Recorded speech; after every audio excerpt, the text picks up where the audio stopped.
অমীমাংসিত দুটো বিষয়ের আলোচনা থেকে প্রথম ভাগের আলোচনায় যে সংবিধানের মূল নীতি সেই বিষয়ে আমাদের দলের পক্ষ থেকে সাম্য, মানবিক মর্যাদা, সামাজিক সুবিচার, গণতন্ত্র এবং ধর্মীয় সম্প্রীতি এই বিষয়টি প্রস্তাব ছিল।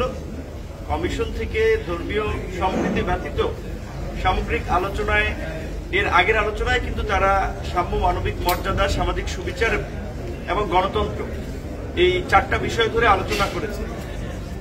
মোটামুটি তিনটা বিষয় একমত হয়েছে অনেক দল, সেক্ষেত্রে আমাদের আপত্তি নাই। সাম্য, মানবিক মর্যাদা, সামাজিক সুবিচার, পাশাপাশি বিভিন্ন দলের আলোচনার প্রেক্ষাপটে গণতন্ত্র, ধর্মীয় স্বাধীনতা ও সম্প্রীতির বিষয়টি অন্তর্ভুক্ত হবে যখন এটাকে রিপ্লেস করা হবে।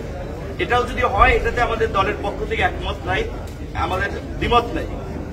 আর বিশেষ করে আজকের আলোচনায় যে আরেকটা নতুন ডাইমেনশন অ্যাড হয়েছে, আপনারা জানেন যে সবচেয়ে আলোচিত বিষয় ছিল এই সংস্কার কমিশনের যে পাওয়ার ব্যালেন্সের জন্য বিশেষ করে জাতীয় সাংবিধানিক পরিষদ বা এনসিসি গঠন করা।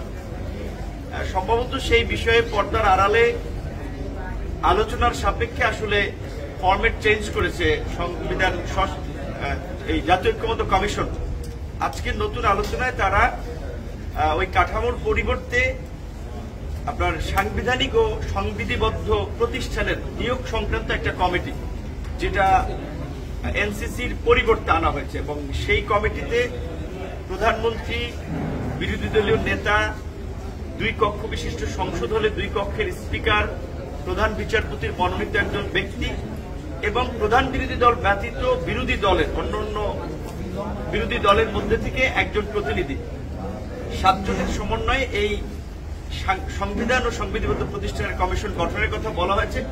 আমরাও মনে করি যে আমাদের দলীয় অবস্থানের থেকে জাতীয় ঐক্যের স্বার্থে এই বিষয়টিও ভালো হয় যদি সবাই একমত হয়, এবং অধিকাংশ দল এখানে একমত হয়েছে।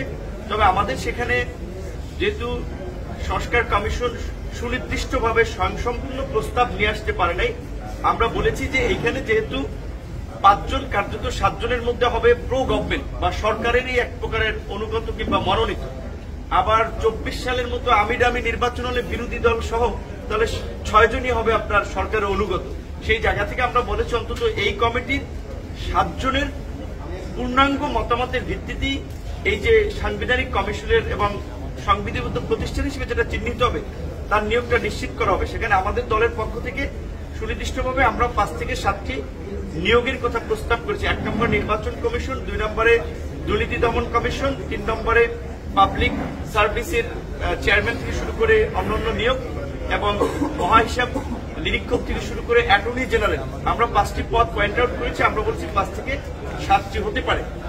আর প্রধানমন্ত্রীর মেয়াদের প্রশ্নে যেটি ম্যাক্সিমাম রাজনৈতিক দলে আমরা একমত হয়েছি যে 10 বছর অন্তত বেশি নয়, সেইখানে বিএনপির পক্ষ থেকে এনসিসি না থাকলে তারা একমত, এরকম একটি প্রস্তাব যেটা এসেছে।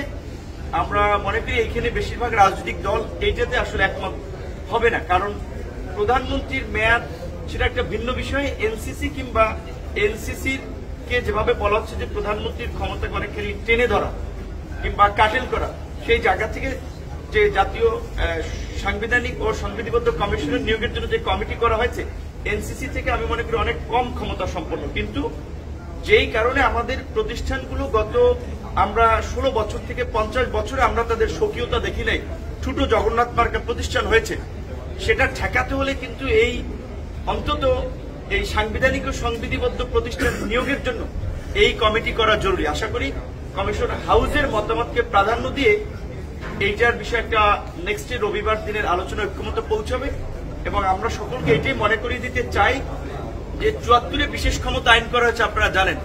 কোন সরকারই কিন্তু সেইটাকে পরিবর্তন করে নাই, সব সরকার কিন্তু তাদের ক্ষমতাকে কুক্ষিগত করতে ব্যবহার করেছে। কিংবা আমরা যদি র্যাবের ফরমেশনের কথা বলি, সবচেয়ে আলোচিত সমালোচিত যেই র্যাব গুম খুনের শিকার যেই বিরোধী দল হয়েছে, তারা কিন্তু পাওয়ারে থাকা অবস্থায় র্যাব গঠন করেছিল, আবার বিরোধী দলে তারা ভিকটিম হয়েছে।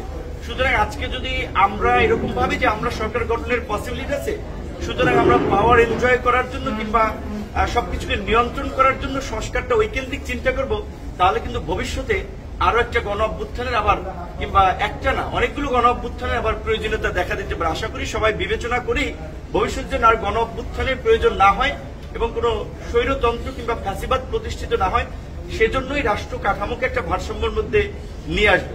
ধন্যবাদ।